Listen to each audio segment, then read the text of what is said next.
നമസ്കാരം. ഇന്നത്തെ ഡെയിലി ബുള്ളറ്റിനിലേക്ക്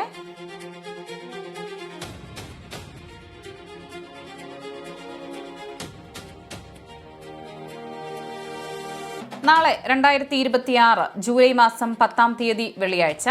ഇന്നത്തെ ഏറ്റവും പ്രധാനപ്പെട്ട വാർത്താ അപ്ഡേറ്റുകളും നാളെയും തുടർന്നുള്ള ദിവസങ്ങളിൽ നിങ്ങൾ അറിഞ്ഞിരിക്കേണ്ട, ശ്രദ്ധിക്കേണ്ട വളരെ പ്രധാനപ്പെട്ട വാർത്താ അപ്ഡേറ്റുകൾ, അറിയിപ്പുകൾ എന്തൊക്കെയെന്നാണ് ഇന്നത്തെ ഡെയിലി ബുള്ളറ്റിൻ നിങ്ങളുമായി ഷെയർ ചെയ്യുന്നത്. എല്ലാവരും പൂർണ്ണമായും ശ്രദ്ധിക്കുക. വീഡിയോ ലൈക്ക് ചെയ്യുവാനും വാർത്തകൾ എല്ലാവരിലേക്കും ഷെയർ ചെയ്യുവാനും ചാനൽ സബ്സ്ക്രൈബ് ചെയ്യുവാനും മറക്കരുത്. ഏറ്റവും ആദ്യത്തെ പ്രധാനപ്പെട്ട വാർത്താ അപ്ഡേറ്റ്: കേരളത്തിലെ മഴ മുന്നറിയിപ്പുകളിൽ കേന്ദ്ര കാലാവസ്ഥാ വകുപ്പ് മാറ്റം വരുത്തി. വടക്കൻ കേരളത്തിൽ ഉൾപ്പെടെ അതിശക്തമായ മഴയ്ക്ക് സാധ്യതയുള്ളതിനാൽ വ്യാഴാഴ്ച മലപ്പുറം, കോഴിക്കോട്, വയനാട് ജില്ലകളിൽ ഓറഞ്ച് അലർട്ട് പ്രഖ്യാപിച്ചു. അറബിക്കടലിൽ രൂപപ്പെട്ട ന്യൂനമർദ്ദത്തിന്റെ സ്വാധീന ഫലമായാണ് സംസ്ഥാനത്ത് മഴ കനക്കുന്നത്. ഇതിനു പുറമെ ഇടുക്കി, പാലക്കാട്, തൃശൂർ, കണ്ണൂർ, കാസർഗോഡ് ജില്ലകളിൽ യെല്ലോ അലർട്ട് പ്രഖ്യാപിച്ചിട്ടുണ്ട്. വെള്ളിയാഴ്ചയും സംസ്ഥാനത്ത് മഴ തുടരുമെന്നാണ് പ്രവചനം. നാളെ മലപ്പുറം, കോഴിക്കോട്, വയനാട്, കണ്ണൂർ, കാസർഗോഡ് എന്നീ 5 വടക്കൻ ജില്ലകളിൽ യെല്ലോ അലർട്ട് ആയിരിക്കും.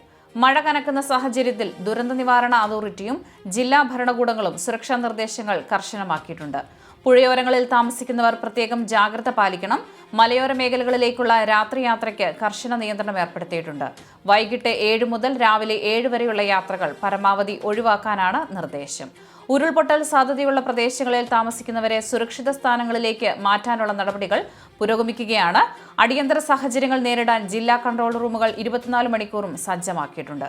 കടലാക്രമണം രൂക്ഷമാകാൻ സാധ്യതയുള്ളതിനാൽ മത്സ്യത്തൊഴിലാളികൾ കടലിൽ പോകരുതെന്നും തീരദേശവാസികൾ പ്രത്യേകം ശ്രദ്ധ പുലർത്തണമെന്നും അധികൃതർ അറിയിച്ചു. അടുത്ത പ്രധാനപ്പെട്ട വാർത്താ അപ്ഡേറ്റ്: ഒരു ലോണിനോ ക്രെഡിറ്റ് കാർഡിനോ അപ്ലൈ ചെയ്യുമ്പോൾ നല്ല വരുമാനമുണ്ടായിട്ടും പലരുടെയും അപേക്ഷകൾ നിരസിക്കപ്പെടാറുണ്ട്. ഇതിന് പ്രധാന കാരണം നമ്മുടെ ക്രെഡിറ്റ് പ്രൊഫൈലും ക്രെഡിറ്റ് സ്കോറുമാണ്. എന്നാൽ സ്വന്തം ക്രെഡിറ്റ് സ്കോർ എത്രയാണെന്നോ അത് എങ്ങനെ മെച്ചപ്പെടുത്താമെന്നോ ഭൂരിഭാഗം പേർക്കും അറിയില്ല. ഈ പ്രശ്നത്തിനുള്ള എളുപ്പവഴിയാണ് ക്രെഡിറ്റ് മന്ത്രി എന്ന ഡിജിറ്റൽ പ്ലാറ്റ്ഫോം. ഇതിലൂടെ നിങ്ങളുടെ ക്രെഡിറ്റ് സ്കോർ തികച്ചും സൗജന്യമായി പരിശോധിക്കാനും സ്കോർ കുറയാനുള്ള കാരണങ്ങൾ കൃത്യമായി മനസ്സിലാക്കാനും സാധിക്കും. മുൻപ് ലോൺ റിജക്റ്റ് ആയിട്ടുള്ളവർക്ക് അതെങ്ങനെ പരിഹരിക്കാമെന്ന കൃത്യമായ മാർഗനിർദ്ദേശങ്ങളും ഇവർ നൽകുന്നുണ്ട്. കൂടാതെ ഇവരുടെ സ്മാർട്ട് ടെക്നോളജി ഉപയോഗിച്ച് നിങ്ങളുടെ പ്രൊഫൈലിന് ഏറ്റവും അനുയോജ്യമായ ലോണുകളും ക്രെഡിറ്റ് കാർഡുകളും എളുപ്പത്തിൽ കണ്ടെത്താനും കഴിയും. ആദ്യമായി ലോൺ എടുക്കുന്നവർക്കും ക്രെഡിറ്റ് സ്കോർ കൂട്ടാൻ ആഗ്രഹിക്കുന്നവർക്കും ഒരുപോലെ ഉപകാരപ്പെടുന്ന ക്രെഡിറ്റ് മന്ത്രി പ്ലാറ്റ്ഫോമിനെ കുറിച്ച് കൂടുതൽ അറിയാനും നിങ്ങളുടെ സ്കോർ ചെക്ക് ചെയ്യാനും നമ്മുടെ ഈ വീഡിയോയുടെ ഡിസ്ക്രിപ്ഷനിലും കമന്റിലും നൽകിയിട്ടുള്ള ലിങ്ക് ഇപ്പോൾ തന്നെ ചെക്ക് ചെയ്യുക. അടുത്ത പ്രധാനപ്പെട്ട വാർത്താ അപ്ഡേറ്റ്: 2026-27 അധ്യയന വർഷത്തെ നാഷണൽ മീൻസ് കം മെറിറ്റ് സ്കോളർഷിപ്പിന് പുതിയ അപേക്ഷകൾ സമർപ്പിക്കാനും നിലവിലുള്ളവ പുതുക്കാനുമുള്ള മികച്ച അവസരമാണ് ഇപ്പോൾ വന്നിരിക്കുന്നത്. മുൻപ് നടന്ന NMMS പരീക്ഷ എഴുതി വിജയിച്ച് സ്കോളർഷിപ്പിന് അർഹത നേടിയ വിദ്യാർത്ഥികൾക്ക് ഔദ്യോഗിക വെബ്സൈറ്റായ scholarship.gov.in മുഖേന പുതിയ അപേക്ഷകൾ സമർപ്പിക്കാവുന്നതാണ്. ഇതിനൊപ്പം തന്നെ മുൻ വർഷങ്ങളിൽ ഈ സ്കോളർഷിപ്പ് ലഭിച്ചു തുടങ്ങിയ വിദ്യാർത്ഥികൾക്ക് അത് തുടർന്നും നൽകുന്നതിനായുള്ള പുതുക്കൽ അപേക്ഷകളും ഇതേ പോർട്ടൽ വഴി സമർപ്പിക്കാം. അപേക്ഷകൾ സമർപ്പിക്കേണ്ട അവസാന തീയതി 2026 ഓഗസ്റ്റ് 31 സാമ്പത്തികമായി പിന്നോക്കം നിൽക്കുന്നതും എന്നാൽ പഠനത്തിൽ മികച്ച നിലവാരം പുലർത്തുന്നതുമായ മിടുക്കരായ കുട്ടികളെ സഹായിക്കുക ലക്ഷ്യമിട്ടിട്ടുള്ള ഈ പദ്ധതിയിലൂടെ 9ാം ക്ലാസ് മുതൽ 12ാം ക്ലാസ് വരെയുള്ള തുടർന്നുള്ള പഠനത്തിനായി പ്രതിവർഷം 12,000 രൂപ വീതമാണ് വിദ്യാർത്ഥികൾക്ക് ധനസഹായമായി ലഭിക്കുന്നത്.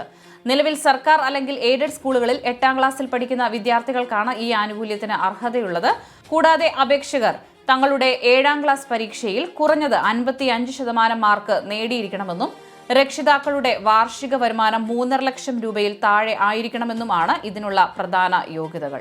അടുത്ത പ്രധാനപ്പെട്ട വാർത്താ അപ്ഡേറ്റ്: റേഷൻ കാർഡ് APL നിന്നും BPL മാറ്റാൻ അർഹതയുള്ളവർക്ക് അപേക്ഷിക്കാനുള്ള അവസാന തീയതി ജൂലൈ 17 മുൻഗണനാ കാർഡിന് അർഹതയുണ്ടായിട്ടും ഇതുവരെ അപേക്ഷ സമർപ്പിക്കാത്തവർ എത്രയും വേഗം അടുത്തുള്ള അക്ഷയ കേന്ദ്രങ്ങൾ വഴിയോ കോമൺ സർവീസ് സെന്ററുകൾ വഴിയോ അപേക്ഷിക്കേണ്ടതാണ്.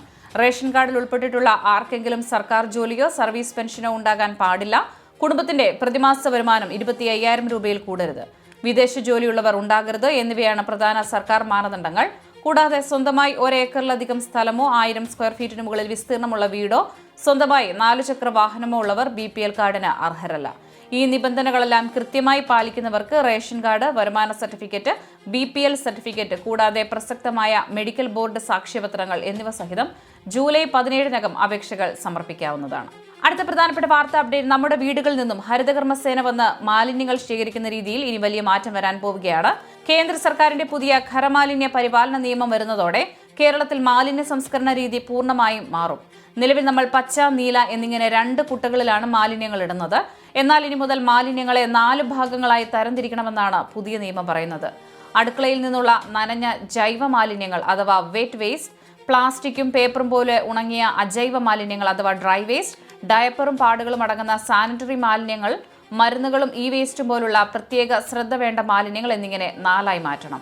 ഈ നിയമങ്ങൾ കൃത്യമായി പാലിച്ചില്ലെങ്കിൽ കനത്ത പിഴ ഈടാക്കാനുള്ള വ്യവസ്ഥകളും ഇതിലുണ്ട്. കേരളത്തിൽ പ്രതിവർഷം 37 ലക്ഷം ടൺ ഖരമാലിന്യമാണ് ഉണ്ടാകുന്നത്. ഇതിൽ 77% ജൈവ മാലിന്യവും 18% അജൈവ മാലിന്യവുമാണ്. ഇതിൽ ഏറ്റവും ശ്രദ്ധിക്കേണ്ട കാര്യം ആകെയുള്ള മാലിന്യത്തിന്റെ പകുതിയോളം ഏതാണ്ട് 49% ഉണ്ടാകുന്നത് നമ്മുടെ വീടുകളിൽ നിന്നാണ് എന്നതാണ്. അതുകൊണ്ട് തന്നെ ഈ മാറ്റത്തിൽ നമുക്ക് ഓരോരുത്തർക്കും വലിയ പങ്കുണ്ട്. ഹരിത കേരള മിഷന്റെ ഭാഗമായി കേരളം ഇതിനകം തന്നെ നല്ല പ്രവർത്തനങ്ങൾ നടത്തുന്നുണ്ട്. 30,000-ലധികം ഹരിതകർമ്മ സേനാംഗങ്ങൾ 53 ലക്ഷം വീടുകളിൽ നിന്നും മാലിന്യം ശേഖരിക്കുന്നുണ്ട്. എങ്കിലും കേന്ദ്രത്തിന്റെ പുതിയ നിയമങ്ങൾ നടപ്പിലാക്കുമ്പോൾ നമ്മുടെ നിലവിലെ രീതികൾ കുറച്ചുകൂടി മാറ്റേണ്ടി വരും. ആധുനിക ലാൻഡ്ഫിൽ സംവിധാനങ്ങളും മാലിന്യത്തിൽ നിന്ന് വൈദ്യുതി ഉണ്ടാക്കുന്ന പ്ലാന്റുകളും സ്ഥാപിച്ചാൽ മാത്രമേ ഈ മാറ്റം പൂർണ്ണമായും വിജയിക്കൂ. പുതിയ നിയമങ്ങൾക്കനുസരിച്ച് മാലിന്യ സംസ്കരണം കൂടുതൽ എളുപ്പമുള്ളതാക്കാനുള്ള തയ്യാറെടുപ്പിലാണ് ഇപ്പോൾ കേരളം. അടുത്ത പ്രധാനപ്പെട്ട വാർത്താ അപ്ഡേറ്റ്. സംസ്ഥാനത്തെ ലക്ഷക്കണക്കിന് ആളുകൾ കാത്തിരിക്കുന്ന ജൂലൈ മാസത്തെ സാമൂഹ്യ സുരക്ഷാ ക്ഷേമ പെൻഷൻ വിതരണം ജൂലൈ 21 സർക്കാരിന്റെ കടമെടുപ്പ് പ്രക്രിയ പൂർത്തിയാകുന്നതോടെ ഉടനടി ആരംഭിക്കാൻ തീരുമാനമായിട്ടുണ്ട്. പുതിയ ക്രമീകരണങ്ങൾ അനുസരിച്ച് ജൂലൈ 23, 24, 25 തീയതികളിൽ തുക ഗുണഭോക്താക്കളുടെ ബാങ്ക് അക്കൗണ്ടുകളിലേക്ക് നേരിട്ടെത്തുന്നതായിരിക്കും. ബാങ്ക് അക്കൗണ്ട് ഇല്ലാത്തവർക്ക് തൊട്ടടുത്ത ദിവസങ്ങളായ ജൂലൈ 26, 27 തീയതികളിൽ കൈകളിൽ നേരിട്ട് പെൻഷൻ എത്തിച്ചു നൽകാനുള്ള നടപടികൾ സ്വീകരിക്കും. അടുത്ത മാസം 3 മുതൽ 5 തീയതിക്കുള്ളിൽ അർഹരായ എല്ലാ ഗുണഭോക്താക്കളുടെയും കൈകളിൽ തുക പൂർണ്ണമായും എത്തിക്കുക എന്ന ലക്ഷ്യത്തോടെയാണ് സർക്കാർ മുന്നോട്ട് പോകുന്നത്. അതോടൊപ്പം തന്നെ നിലവിൽ മുടങ്ങിക്കിടക്കുന്ന സ്ത്രീ സുരക്ഷാ പെൻഷന്റെ കാര്യത്തിലും ഉടൻ തന്നെ അനുകൂലമായ ഒരു പ്രഖ്യാപനമുണ്ടാകുമെന്നാണ് കരുതപ്പെടുന്നത്. ഇതേസമയം ക്ഷേമ പെൻഷൻ സംവിധാനത്തിൽ സുതാര്യത ഉറപ്പാക്കാനും അനർഹരായ ആളുകളെ ലിസ്റ്റിൽ നിന്നും ഒഴിവാക്കാനുമായി തദ്ദേശ സ്ഥാപനങ്ങളുടെ നേതൃത്വത്തിൽ വീടുകളിൽ നേരിട്ടെത്തിയുള്ള ഫീൽഡ് തല പരിശോധനകൾ സർക്കാർ ഉടൻ ആരംഭിക്കുന്നുണ്ട്. എന്നാൽ നിലവിലുള്ള കടുത്ത മാനദണ്ഡങ്ങൾ പാവപ്പെട്ട ജനങ്ങൾക്ക് തിരിച്ചടിയാകുന്നത് തടയാൻ നിയമങ്ങളിൽ കാതലായ ഇളവുകൾ വരുത്തുമെന്ന് മുഖ്യമന്ത്രി പ്രഖ്യാപിച്ചിട്ടുണ്ട്. ഇതനുസരിച്ച് വീട്ടിൽ AC ഉള്ളതുകൊണ്ടോ നല്ല ഫ്ലോറിംഗ് ചെയ്തതുകൊണ്ടോ മക്കൾക്കോ റേഷൻ കാർഡിലെ മറ്റംഗങ്ങൾക്കോ വരുമാനമുള്ളതുകൊണ്ടോ ഇനി ആരുടെയും പെൻഷൻ വെട്ടിക്കുറയ്ക്കില്ല. ഈ പുതിയ നിയമ ഭേദഗതികൾ ഔദ്യോഗികമായി നിലവിൽ വന്നതിനു ശേഷം മാത്രമേ ഉദ്യോഗസ്ഥർ വീടുകൾ പരിശോധനയ്ക്കായി എത്തൂ എന്നതും ജനങ്ങൾക്ക് വലിയ ആശ്വാസമാണ്.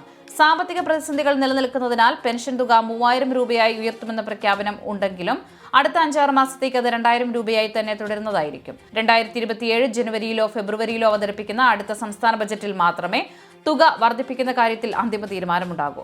നിലവിൽ വാർഷിക വരുമാന പരിധി 1 ലക്ഷം രൂപയായി തുടരുന്നതിനാൽ ഗുണഭോക്താക്കൾ ഇപ്പോൾ പുതിയ വരുമാന സർട്ടിഫിക്കറ്റുകൾ ഒന്നും സമർപ്പിക്കേണ്ടതില്ലെന്നും സാധാരണ ജൂൺ മുതൽ ഓഗസ്റ്റ് വരെ നടക്കാറുള്ള വാർഷിക മസ്റ്ററിംഗ് തീയതികൾ സർക്കാരിന്റെ നയപരമായ തീരുമാനത്തിന് ശേഷമേ ഔദ്യോഗികമായി പ്രഖ്യാപിക്കൂവെന്നും അധികൃതർ വ്യക്തമാക്കുന്നു. ഏറ്റവും അവസാനമായി സംസ്ഥാനത്തെ സ്വർണ്ണവില പരിശോധിച്ചാൽ സംസ്ഥാനത്ത് സ്വർണ്ണവിലയിൽ മാറ്റം തുടരുന്നു. 2026 ജൂലൈ 9 ഇന്ന് വ്യാഴാഴ്ച സ്വർണ്ണവിലയിൽ നേരിയ വർധനവ് രേഖപ്പെടുത്തി. 22 കാരറ്റ് സ്വർണ്ണത്തിന് ഗ്രാമിന് 10 രൂപ കൂടി 13,130 രൂപയും പവന് 80 രൂപ കൂടി 1,05,040 രൂപയിലുമാണ് വ്യാപാരം പുരോഗമിക്കുന്നത്. ഡെയിലി ബുള്ളറ്റിൻ പൂർണ്ണമാകുന്നു. എല്ലാവരിലേക്കും നിങ്ങൾ വാർത്തകൾ ഷെയർ ചെയ്യുക.